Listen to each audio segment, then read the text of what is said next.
सबसे पहले मैं प्रतीक पॉपुलर आप सभी भोजपुरी सुनने वाले जानने वाले श्रोतागण को बार बार पैर छू के प्रणाम करता हूँ।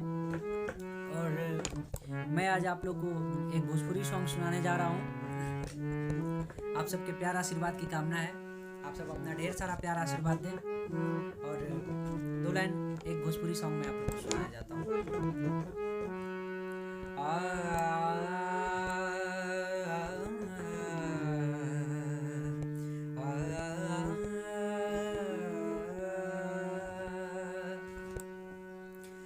तू हंस के बोललुए जान, दिलवा के दर्द बढ़ गइल।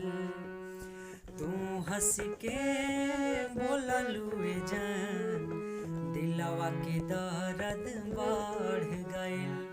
तोहरा प्यार में पागल, तोहरा प्यार में पागल ई दीवाना हो गइल। तू हंस के बोललुए जान, दिलवा के दर्द बढ़ गइल। पहिले नजर में तू घायल बना हो दिहलू, तोहक देखनी जब से जान पागल बना तू दिहलू। पहिले नजर में तू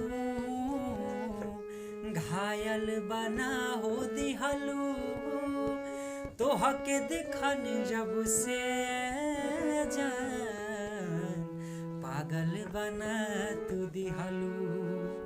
तोहा से मिलनी जब से जान, रतिया के सपना पूरा भइल।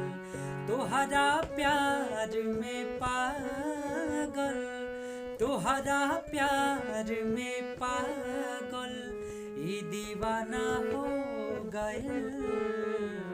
तू हंस के बोललुए जान, दिलवा के दर्द बढ़ गइल। तू हंस के बोललुए जान, दिलवा के दर्द बढ़ गइल। दिलवा के दर्द बढ़